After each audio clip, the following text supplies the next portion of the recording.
Tong dalawang loko-lokong to, nagpapatayan para lang makipagkontrata sa akin. Hanggang sa magkadugo-dugo na ang mga mukha nila. Sa takbo ng kwento, kailangan kong saluhin ang atake para sa engot na bida na to. Sasaluhin hanggang sa mawasak ang shell ko at mamatay ako. Salamat na lang kung sino mang may gusto sa trabahong to, siya na lang ang gumawa. Lal AS na ang lola nyo. Gusto mong tumakas, walang ganyanin. IHHH, nakakahiya naman.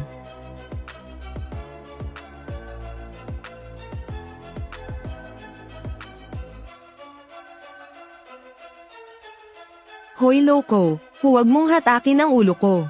Humahaba na ang leeg ng lola nyo. At ikaw naman, huwag mong hilahin ang buntot ko. Bitiw, ikaw ang maunang bumitiw.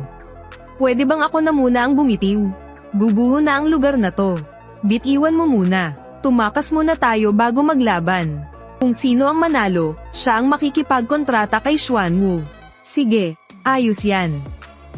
Akala ko ba tatakas muna tayo? Bakit bigla-bigla na lang kayong nakipagkontrata sa akin ng sabay? Sa akin ka makipagkontrata, sa akin. Kontratahin niyo mukha nyo. Kung hindi ko kayo matalo, edi sasali na lang ako sa inyo. Sayang naman. Mukhang ako ang nakakuha ng kontrata. Akin na ang Xuanwu na to. Talaga ba? Dalawang amo. Pwede bang makipagkontrata sa dalawang amo ng sabay ang isang beast? Lumabas muna tayo bago tayo mag-usap. Sinong nanalo? Sino ba talaga ang nakakontrata sa kanya? Ako yon. Huwag nyo naman akong tignan ng ganyan. Kayo ang may gustong makipagkontrata sa akin Normal lang naman na ipagtanggol ko ang sarili ko, di ba? Tignan nyo, ang ganda na ng sitwasyon natin ngayon. Tayong tatlo na ang magsasama simula ngayon. Paanong nangyari to? Isang beast na nasa chi condensation stage pa lang na katulad mo, nakagawa ng reverse contract. Excuse me, isa akong Xuanwu. Hindi naman siguro nakakahiya na i-reverse contract ko kayong dalawa, di ba? Asa ka pa. Mas gugustuhin pa naming mamatay kaysa maging alipin ng isang halimaw.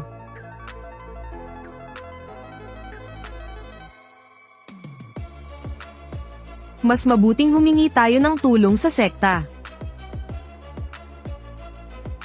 Sige, subukan nyo. Kayo naman ang nakatali sa kontrata. Kayo rin ang mapapahiya, malalaman ng buong mundo ng kultibasyon. Na ang mga pangunahing disipulo ng sektang Wanjian at sektang Yufeng ay kinontrata ng isang pagong. TSK, TSK, TSK. Sa totoo lang, wala naman talaga akong alam sa pagbabaligtad ng kontrata. Ilusyon lang ito. Isa lang itong ilusyon na legal iligtas ng buhay mula sa alaala ng orihinal na may-ari ng katawang ito. Isang beses lang ito pwedeng gamitin sa buong buhay ko. Ang sinasabi nilang kontrata ay gawa-gawa lang ng ilusyon sa mga mata nila. Mabuti na lang at mabilis ang mga kamay ko. Napatigil ko ang totoong porma sayo ng kontrata. Kundi, susundan ko talaga ang kwento sa libro. At magiging aso ni Chibo Lee habang buhay. Ganito na lang, bayaran nyo ako ng danyos perwisyo. Tapos mangako kayo sa batas ng kalangitan na hindi nyo na ako guguluhin. At kakanselahin ko ang kontrata. Sa sobrang hina ng espiritual na enerhiya ng ilusyong ito, hindi ito tatagal. Hanggat kaya ko pa silang utuin, kailangan ko na silang utuin ng mabilis. Kaya mo itong tanggalin. Ako kaya ang dakilang Xuanwu. Sumusumpa ako sa batas ng kalangitan. Basta't pumayag kayo sa mga kondisyon ko. Sisiguraduhin kong tatanggalin ko ang kontrata natin bilang amo at alipin. Ang sumumpa sa batas ng kalangitan ay nangangahulugang handa kang magpahatol at magpabantay rito. Ang sinumang sumire sa sumpa ay siguradong tepak agad-agad. Maaaring hindi kayo naniniwala sa akin. Pero ang sumpa sa batas ng kalangitan ay paniguradong totoo. Ano bang gusto mo? Ibalik mo sa akin ang halamang espiritual na napulot mo sa loob ng kuweba sa tubig. Nga pala, mukhang nakakatuwa yung talisman mo. May natitira pa ba? Ibigay mo na lahat sa akin. Sira na rin ang bahay ko dahil sa inyo. Kaya magbayad kayo ng 400,000 spirit stones. Sinasamantala nyo naman ang sitwasyon eh. Bahay ko kaya yun kung saan ako pinanganak. Wasak na. Kawawa naman ang maliit na halimaw na tulad ko. Mula ngayon magpapalaboy-laboy na lang. Wala nang mauuwian. Hindi pwede, luging-lugi ako nito. Pangunahing disipulo pa naman kayong dalawa. Kaya dapat, hindi bababa sa 800,000. HMP. Sa mukha nyong yan na parang mga pulubi. Gawin na nating saktong 500,000. Bawal bawasan kahit isang kasing. Magkano bang meron kayo? Ganyan na ba kahirap ang sekta nyong Yufeng? Nakuha ko na ang 500,000. Nasa akin na rin ang anteng-anteng. Habang hindi pa nawawala ang ilusyon, kailangan ko nang tumakas. Sige na, tutuperin ko ang usapan. Tatanggalin ko na ang kontrata ninyo. Hindi pwedeng malaman ng iba ang ritual ng aming angkan ng Xuanwu sa pagtanggal ng kontrata. Kaya ipikit nyo muna ang inyong mga mata.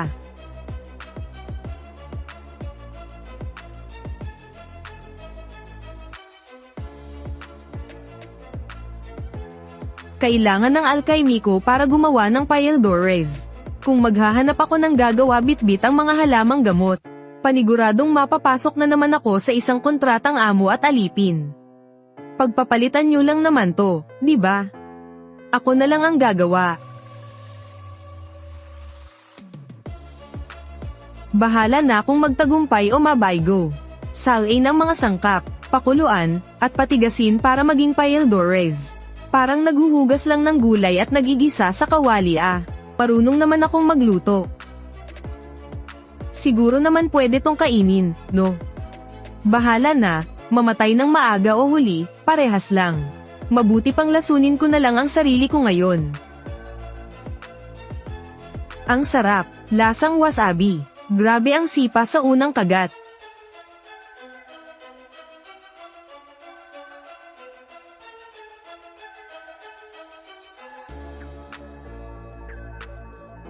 Gumana. Nakapagpalitan nyo nga talaga ako. Ramdam ko ang pag-apaw ng espiritual na enerhiya sa buong katawan ko. Para akong isinilang muli. Mayroon akong yelo at apoy na espiritual na ugat. At nalagpasan ko pa ang 3 antas ng sabay-sabay. Kakaiba rin ang maliit na to ah. Anak ko. Sa wakas, malaki ka na. Ito ang gabay sa paggamit ng makapangyarihang bahay pagong. Ang sining ng Vajra. Pati na ang mga aklat ng alkemiya, ay ibibigay ko na sa iyo. Kapag nasanay mo na ang sining ng Vajra, may tatago nito ang aura mo bilang isang sagradong halimaw. Kapag naabot mo na ang yugto ng Nascent Soul, pumunta ka sa lungsod ng salamin at kunin ang espada ng immortalidad. Iyon ang espiritual na espada ng ating mga ninunong Xuanwu. Isa na lamang akong anino. Kapag natutunan mo na ang unang antas ng sining ng Vajra, makakatulog na ng payapa ang iyong ina. Yung tipong hindi nagigising pa. Pangako gagawin ko ang lahat para mabuhay.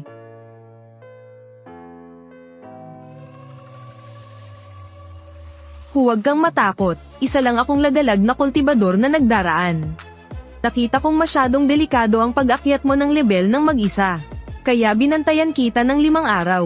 Nagtayo rin ako ng depensa dito para harangin ang mga halimaw. Wala akong masamang intensyon. Maraming salamat. Nako, wala yun. Anong sekta ka ba kabilang? Bakit ngayon lang kita nakita? Isa rin lang akong lagalag na kultibador. Pero balak kong pumunta sa sektang Taishu. Aba, sakto, galing din ako sa sektang Taishu. Ihahatid na kita roon. Tara na, bilis.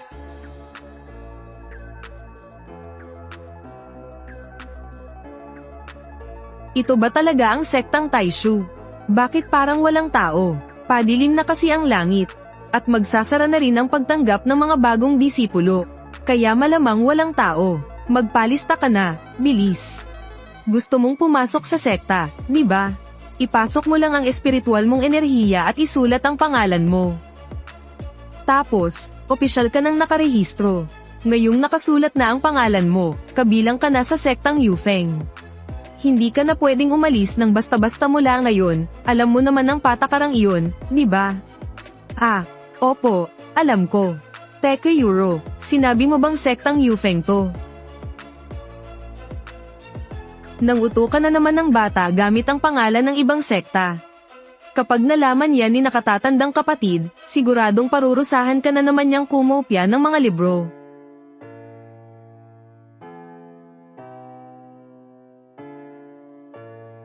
Sektang Yufeng nga talaga ito. At sa malas, sekta pa talaga ito ni Lucci. Yung pinakamapanganib na grupo doon sa orihinal na nobela. Ano ba tong napasukan ko? Hello, ako nga pala si Shu Seeking, Sect Master ng Yufeng Sect. Mula ngayon, ako na ang magiging master mo. Na-surprise ka ba? Nagpanggap kang taga Taisho Sect para utuin akong pumunta rito. Tapos ikaw pala mismo ang Sect Master. Galingan mo, bata.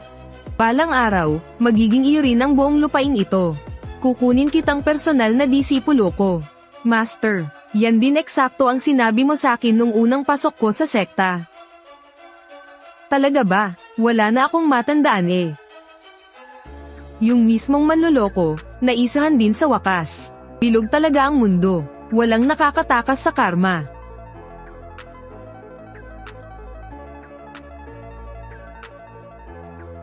Ang ganda talaga ng tanawin dito sa Yufeng Sect. Hala, anong nangyayari? May nag-e-ensayo ba sa Spirit Beast Peak? Malamang si eldest senior brother yan. Nililitsyon niya yung pinakamamahal mong underworld armor turtle. Simula nung huling uwi niya, naadik na siyang mambugbog ng pagong.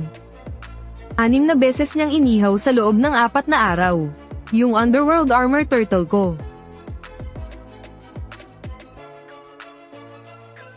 Hindi ba talisman cultivator siya? Si Master ay dual cultivator ng espada at talisman. Sapol. Terra na, little junior sister. Ipapakita ko sa iyo ang buong sekta.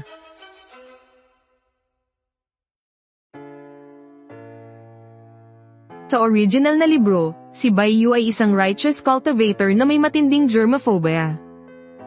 Kalaunan nang tumakas ang female lead, naging dahilan ito para mahulog siya sa Blood Clan Valley. Doon na siya tuluyang nilamon ng dilim at naging villain. Paano naman nakikipaglaban ng isang germaphobe? Sisiga ng time first sa gitna ng laban. Tapos maliligo muna bago ituloy.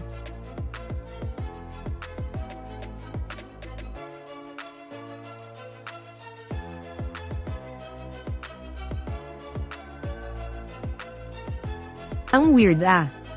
Isang lipad ko lang papunta rito sa Spirit Beast Peak. Bumubuhos na agad sa katawan ko ang napakaraming spiritual energy. Ang sarap sa pakiramdam. Walang hiyang disipulo. Kung nababaliw ka na sa kakaensayo, dun ka maghanap kay Zhuang Churan. Bakit mo pinag-iinitan yung underworld armor turtle ko? Ano ba tong kalbaryo na di naranas ko nitong mga nakaraang araw?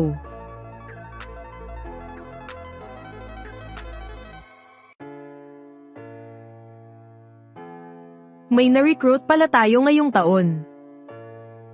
Ikaw ba ang pumili sa kanya? Bakit parang may pamilyar na amoy dito na hindi ko maipaliwanag?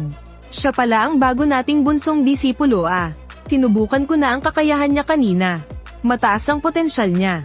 Siya na nga lang ang nag-iisa nating pag-asa. Nalinlang ko lang siya rito, nagpanggap akong mula sa sektang Taishu.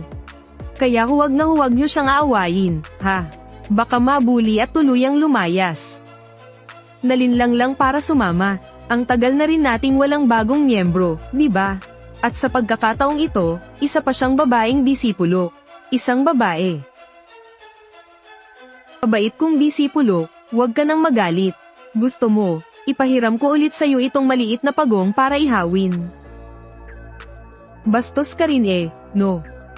Aba, parang nakasanayan mo na talagang ihawin ako, ano? Huwag kang matakot. Ang panganay nating kuya, mainit lang talaga ang ulo sa espiritong pagong na yan. Hindi naman siya nananakit ng tao. Kaya nga nakakapagtaka eh. Hindi naman siya ganyan noon. Kaso, noong bumalik siya galing sa lihim na kaharian 4 na araw na ang nakalipas, bigla na lang siyang nag-iba. Pati na rin yung si Chibuli ng sektang Wanjian. Balita ko, lahat daw ng mga espiritong pagong sa loob ng 100 milya sa paligid ng sekta nila ay isa-isa niyang pinagtataga. Bunsong disipulo, bakit ka ba nanginginig? Wala po, medyo nilalamig lang ako. Malakas talaga ang hangin dito sa itaas. Giniginaw ka siguro. Ibababa ko ng konti ang paglipad natin. Sa ibaba, iyan ang bulwagan ng pagsasanay. Doon naman ang silid-aklatan. Tapos kapag lumagpas ka pa, iyon ang mga aralan. Ang lawak rin talaga ng lugar natin Pero, kung may mga nakatira sa itaas na hanay, bakit nagmistulang guho na ang ibabang hanay? Ikatlong kuya, bakit mula pa kanina, parang iilan lang ang nakikita kong tao rito? Isang pinuno ng sekta, 9 na matatanda, tapos sa mga disipulo naman. Kung isasama ka, 6 lang tayong lahat. Halos pasara na yata tayo eh. Kaya pala kahit mga pagong na gumagapang paakyat, pwedeng maging paboritong disipulo eh. Huwag kang mawalan ng pag-asa. Kahit na mukhang kawawa itong sektang Yufeng natin. Pero nandyan pa naman ang first senior brother para sumalo sa atin. Ang first senior brother na si Lucci ay ang number 1 genius na talisman cultivator. Habang yung iba ay nasa foundation at golden core stage pa lang. Siya naman nagpakahirap araw at gabi kaya umabot na agad sa nascent soul. Ang second senior sister naman na si Zhuang Churan. Isang mid-golden core na sword cultivator, siguradong narinig mo na ang pangalan niya. Higit pa sa narinig, tinatawag pa nga siyang baliw na aso ng mga tao. Kung sakaling hamanin ka niya ng away sa susunod, kailangan siguraduhin mong lumuhod ka agad. Kapag mabilis kang lumuhod, hindi ka niya mapapatay. Salamat sa paalala mo Walang anuman. Bukod sa first senior brother at second senior sister natin, maituturing na normal pa naman kaming mga natitira. Kaya wag kang matakot. Ako nga pala ang third senior brother mo. Si Linya naman ang fourth senior brother. At si Ning Xia ang fifth senior brother mo. Bunsong junior sister, isa ka ring sword cultivator, di ba?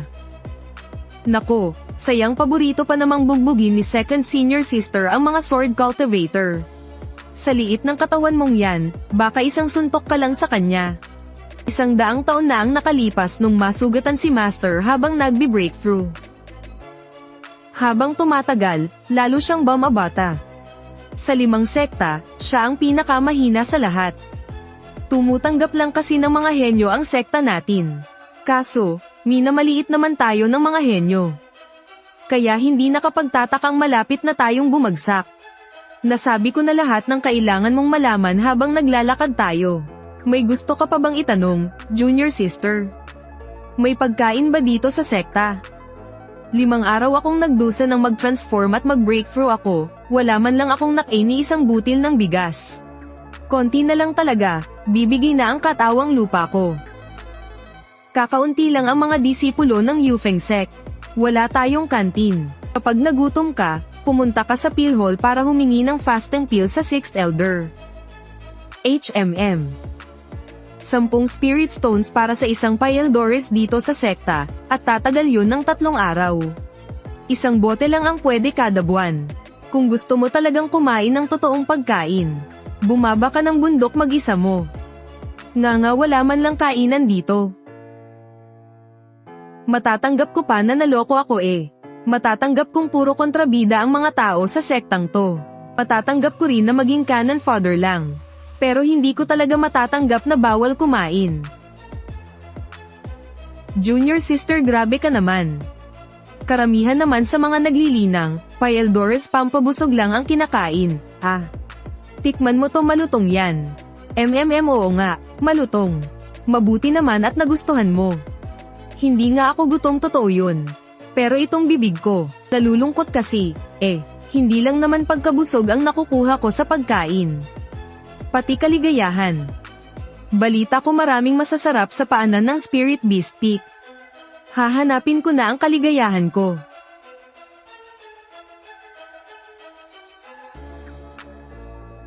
Nasa foundation stage ka pa lang, pero nasalo mo ang atake ko ng walang gallows.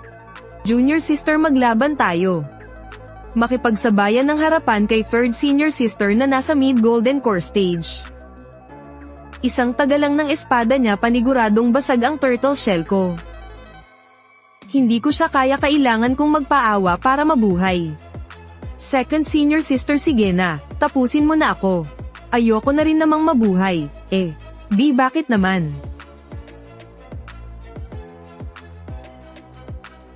Bata pa lang ako, patay na ang mga magulang ko. Ulila at walang malapitan. Lagi na lang akong tumatakbo para mabuhay. Kamakailan nga, 5 araw at 5 gabi akong hinabol ng 2 baliw. Kakatakas ko lang sa kanila. Tapos ngayon niloko pa ako ni Master para sumali sa sektang to. Ni hindi man lang ako makakain ng maayos. Hala, hindi naman naabot sa ganyan. Ano bang gusto mong kainin, ha? Ikukuha kita.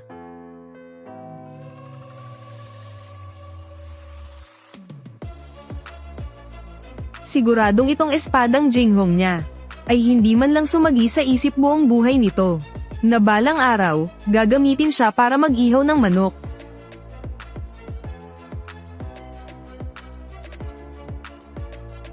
Hindi naman pala baliw si second senior sister, Mga ignorante lang talaga ang ibang tao. Dapat lang na walang inuurungan ang isang sword cultivator. Kung hindi ka mahilig makipaglaban, hindi ka karapat-dapat maging sword cultivator.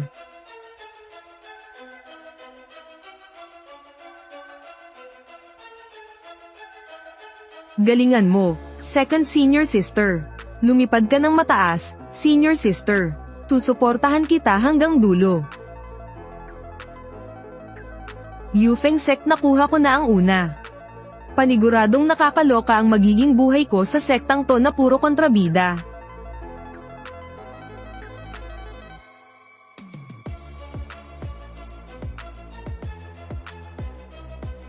Ito ang eksplosibong teknik ng Yufeng sektang 9 turns limitless art.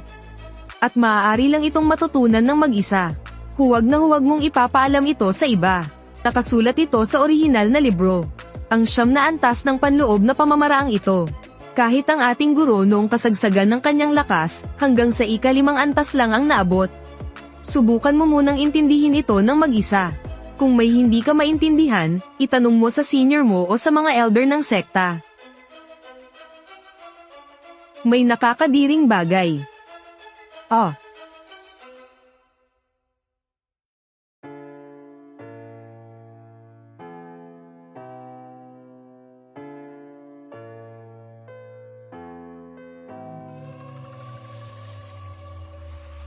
Babae kaya ang junior sister natin. Kaya dapat palaging malinis. Pasensya na, mali ako. May matinong tao ba talaga rito?